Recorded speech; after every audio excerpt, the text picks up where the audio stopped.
जन्मताच मला गाणं या विषयावर माझं एक तो देवानी दिला मला, काय म्हणतो आपण त्याला, की एक चांगलं गिफ्ट मला दिलं. जन्माला घातलं अशा घरी की जिथे 18-20 दारिद्र्य आहे, तिथे एक इतकी सुंदर थ्रेड दिली आयुष्यात की त्याच्यामुळे माझं आयुष्य पालटलं. हो, एका छोट्याशा त्याच्या गिफ्टमुळे.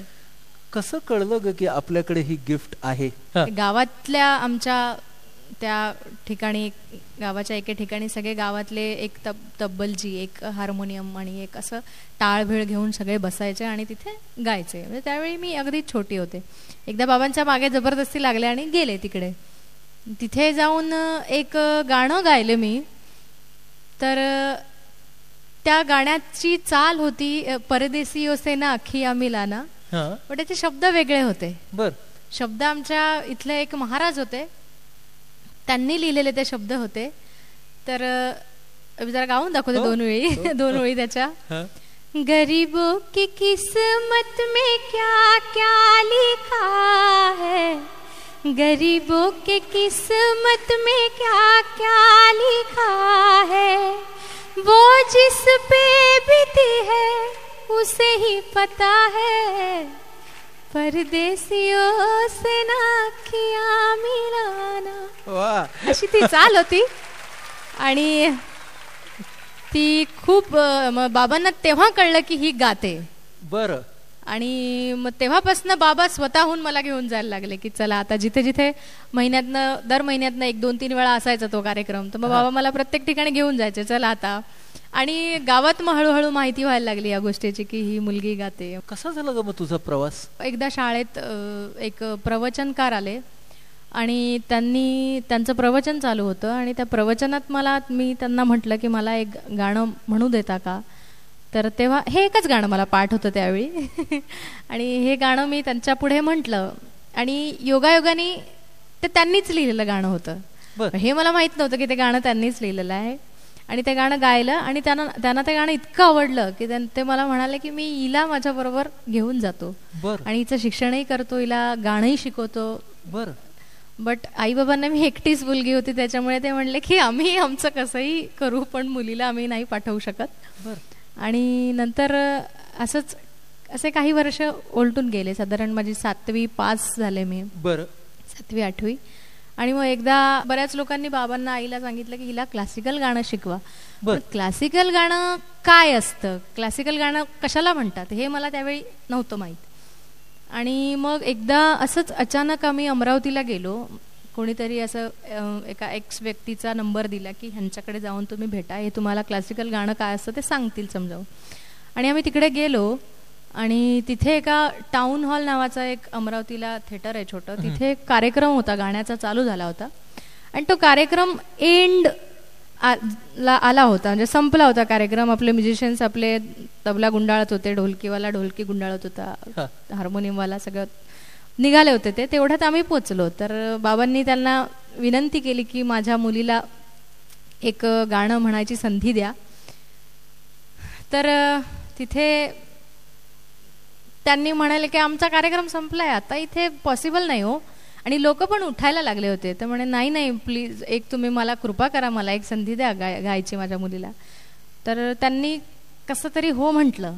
आणि मग मी तिथे गाणं गायले, मैं हूँ खुश रंगहीना, जिंदगानी में कोई रंग नहीं तेरे बिना. ते गाणं गायलं आणि ते गाणं माझं 3 वेळा वन्स मोर झालं. मग लोक सगळी बसली त्यावेळी, सगळी उठलेली लोक खाली बसले. हार्मोनियम वाल्यांनी हार्मोनियम घेतली आणि तबलेवाला तबल्यावर बसला, ढोलकीवाला ढोलकीवर बसला. म्हणे आता परत एक गाणं होऊ द्या. असं करता करता मी तिथे 3 ते 4 गाणी गायले. आणि मी त्यावेळी साधारण एक 8वीला वगैरे असेल. आणि ती खरी कलाटणी होती माझ्या आयुष्याला संगीत क्षेत्रातली. त्या कार्यक्रमात असे ऑर्गनायझर होते ज्यांचा मराठीचे ग्रुप होते, मराठी ऑर्केस्ट्राचे. तर ते 2-4 लोक आले आमच्याकडे. बरं, आल्यानंतर अशी परिस्थिती होती की त्या परिस्थितीची कधी लाज नाही वाटली मला की मी अशी इतक्या गरीब घरी आहे किंवा असे लोक आलेत माझ्याकडे, आता त्यांना कसं बसवावं. तर मित्रांनो, मी खरंच खोटं सांगत नाही, मी त्यांना 1-2 वेळा जे ऑर्गनायझर आले त्यांना गोंडपाटावर बसवलं माझ्याकडे आणि ते तेवढ्याच प्रेमाने बसलेत. तर त्यांनी मला त्या दिवशी कार्यक्रमाची ऑफर केली की वैशाली तू जर आमच्या ग्रुपमध्ये गायला येशील तर आम्ही तुला प्रत्येक कार्यक्रमाचे 100 रुपये देऊ. तर 100 रुपये म्हणजे माझ्या कुटुंबाला आधार होता. हा एका कार्यक्रमाचे मला 100 रुपये मिळणार होते. या गोष्टीचा मला खूप आनंद झाला आणि म्हटलं कुठेतरी आपल्याला एक मदत करता येईल, शिक्षणाला थोडीशी मदत होईल. तर असे मग त्यांचे एक गणपतीमध्ये कार्यक्रम असायचे, देवीमध्ये कार्यक्रम असायचे आणि कार्यक्रमातनं मग जे 100 रुपये मिळायचे त्याच्यातले एक 70 रुपये घरी द्यायचे आणि एक 5-10 रुपये उरले तर मग त्याच्यातनं वह्या पुस्तकं घ्यायचे. 5-5 रुपयाला वही मिळायची तेव्हा, तर ती वही घ्यायची. बरं नाही झालं शाळेत, माझ्या शाळेत पण मला बऱ्याच माझ्या टीचर लोकांनी मदत केली. एकाच वहीत मी सगळे विषय लिहायचे. असे 4 पानं 5 पानं पालटून दुसरा विषय तिकडे सुरू करायचे, परत तसे 10 पानं सोडून परत दुसरा विषय तिकडे लिहायचे आणि सगळ्या विषयाला एकच वही होती माझ्याकडे. पण तरीही शाळेतल्या लोकांनी समजून घेतलं. शाळेतल्या लोकांचं एवढं प्रेम होतं, त्या लोकांनी स्कूल युनिफॉर्ममध्ये टीचरच मला द्यायचे, कारण माझी तशी कंडिशनच नव्हती की मी स्कूल युनिफॉर्म घेऊन विकत घेऊ शकणार. तुला सुरांनी आणि संगीताने हात दिला का ग? कसं होतं त्यावेळी परिस्थिती अशी होती की हे जे सगळं चित्र चाललं होतं, हे जे सगळे प्रसंग चालले होते, हे कुठेतरी एक चॅलेंज करत होते की हे बदलायचे तुला. हे तुला कुठेतरी इथे जरी जन्माला आली इथे मरायचं नाहीये. इथून एक चॅलेंज निर्माण झालं आतमध्ये आणि एक जिद्द निर्माण झाली की मी अशी आता जरी असेल पण मी पुढे अशी राहणार नाही, मला ही माझी परिस्थिती बदलायची आहे आणि ती जिद्द मी घेऊन इथपर्यंत पोहोचले. पहिलं अपयश, त्याच्यानंतर केलेली तयारी आणि मग यश, हा सगळा प्रवास कसा झाला? मुंबईत आल्यानंतर जेव्हा मी 2 वर्ष माझी गेली मुंबईत, आले आधी आणि परत गेले 4-8 दिवस राहून आणि मग परत परमनंट राहायसाठी आले इकडे. म्हटलं सारेगमची ऑडिशन झाली, त्या ऑडिशनमधनं म्हणजे पहिल्या याच्यात गेले रोमध्ये आणि त्या पिरियडमध्ये मी बऱ्याच ऑडिशन दिल्या. मी इंडियन आयडलची ऑडिशन दिली, सारेगम हिंदीची ऑडिशन दिली. इंडियन आयडलच्या ऑडिशनचा तर मस्त किस्सा झाला होता की आम्ही सगळे एक 7-8 मुलं गेलो आणि ऑडिशनमध्ये गेलो, सगळे गाणी प्रत्येकाने गायलं. मग एक स्पेशल 10 म्हणून आम्हाला सगळे असे त्यांनी 10 मुलं बाजूला काढले आणि त्यांनी एकदम 8व्या-9व्या माळ्यावर आम्हाला घेऊन गेले. मला वाटलं झालंय माझं सिलेक्शन, आता चला आपण जाऊया, म्हणजे कुठल्या तरी स्क्रीनवर आपण लोकांना दिसणार, ह्याच गोष्टीचा आनंद. गेलो, आम्हाला त्यांनी 9व्या-10व्या माळ्यावर नेलं आणि तिकडे देऊन सांगितलं माफ करा तुमचं सिलेक्शन झालेलं नाहीये. ह्याला काय अर्थ आहे की एवढं आम्हाला प्रेमाने सगळेजण सगळ्यांनी घेऊन गेले आणि वर नेलं खरं, पण खरं खालीच आपटवलं नाही का? पण त्या अपयशानं तुला काय शिकवलं? त्याच्यानंतर मग थोडंसं निराशही झाले होते मी की आता आपण साधं ऑडिशन पास होऊ शकत नाही म्हणजे आपण आता परत जायला पाहिजे, हे आपल्यासाठी नाही आहे. मुंबई म्हणजे आपण इथे काही करू शकत नाही. तर त्यावेळी अनंतानी फार धीर दिला मला म्हणाला की आपण यावर्षी नाही पुढच्या वर्षी ऑडिशन देऊ, अजून आपण काही 40-50 क्रॉस केलं नाही आहे, आता जेमतेम आपली सुरुवात आहे. तर त्या पिरियडमध्ये सारेगमचं पण ऑडिशन दिलं. तर सारेगमची पहिल्या 3 फेऱ्या होतात, त्या पहिल्या फेरीत पास झाले, दुसऱ्या फेरीत पास झाले, आता राहिली होती 3री फेरी. म्हटलं तर ही फेरी पास झाली की जमलं. पण 3ऱ्या फेरीत त्यांनी मला नमस्कार केला, या म्हणे बाहेर. म्हटलं हो. मला वाटलं बघूया काहीतरी 2 दिवसांनी त्यांचे रिझल्ट येतात. मग 2 दिवसांनी स्क्रोल आला टीव्हीवर, त्याच्यात माझं काही नाव नव्हतं. तर म्हटलं ठीक आहे. ते पण तेव्हा पण थोडंसं वाईट वाटलं. म्हटलं बघूया पुढच्या वर्षी. तर पुढच्या वर्षी ऑडिशन दिली. त्या दिवशी आदल्या दिवशी कार्यक्रम केला, छोटे मोठे कार्यक्रम तेव्हा मिळायला लागले होते. आदल्या दिवशी कार्यक्रम केला, पहाटे 4ला घरी पोचले आणि दुसऱ्या दिवशी गणपती बाप्पाला साकडं घातलं की मी आज दिवसभर एक पाणी सुद्धा पिणार नाही जर तू माझं ऑडिशन मध्ये सिलेक्शन केलं नाही. तर त्या दिवशी मात्र माझं सिलेक्शन झालं, मला त्याच दिवशी कळलं आणि मग मी संध्याकाळी मला सिलेक्शन झालं हे कळल्यानंतर मग मी खायला गेले थोडं. मला तुला इथे प्रश्न असा विचारायचा आहे की कलाकार जेव्हा लोकप्रिय होतो तेव्हा त्याच्यासमोर कोणती आव्हानं उभी राहतात? सारेगमप किंवा हे सगळं जिंकायच्या आधी परिस्थिती अशी होती की ज्या कुठल्याही म्युझिक डायरेक्टरकडे मी जात होते, त्यांना भेटत होते किंवा ज्यांना फोन करत होते, त्या लोकांनी म्हणाले, म्हणजे असे साधारण 80% रिप्लाय असे होते की माझ्याकडे आता पुढचे 1 वर्ष वेळ नाही आहे, त्याच्यामुळे मी तुम्हाला अपॉइंटमेंट देऊ शकत नाही, तुम्ही वर्षभराने फोन करा. किंवा काही म्युझिक डायरेक्टरांनी हे सांगितलं की तू 2 वर्षांनी मला फोन कर आणि मग मी तुला भेटायला येतो किंवा तू मला भेटायला ये.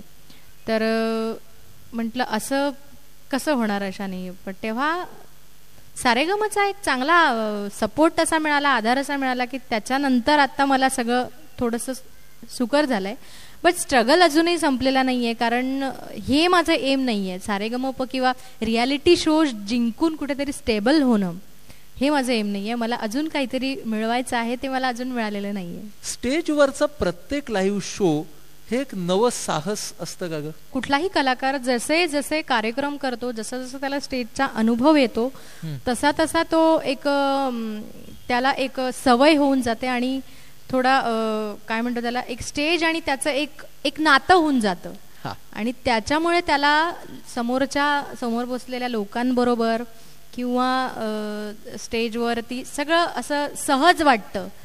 पण अगदी प्रथम गेल्यानंतरचा प्रथम दर्शनी जसा अनुभव असतो की थोडं घाबरायला होतं किंवा थोडं पाय थरथरतात, असं माझ्याबरोबर झालंय. म्हणजे सुरुवातीला, आत्ता मला शोजची इतकी सवय झाली आहे की आता कधी कुठलाचा त्रास होत नाही. हे करत असताना हे लोकांना आवडलं नाही तर, आवडलं तर, असे विचार येतात का ग डोक्यामध्ये? नाही, आत्ता तरी तसे विचार येत नाहीत की लोकांना, कारण माझा जसा लोकांच्या बाबतीतला अनुभव आहे तो मी जे गायलंय आजपर्यंत ते लोकांना सगळ्यांना आवडलंय. माझ्या कुलवधूच्या टायटलपासून तर माझ्या भरारी अल्बमपर्यंत, भरारी हा अल्बम लोकांना इतका आवडतो आणि जिथे जिथे ज्या लोकांपर्यंत ही गाणी पोचतात तिथे तिथे लोकांचे मला चांगले रिप्लाय येतात. सूर आणि भावना यांचं खूप जवळचं नातं आहे ना.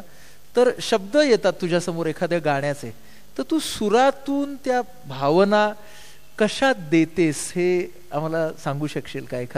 एखादं उदाहरण घेऊन.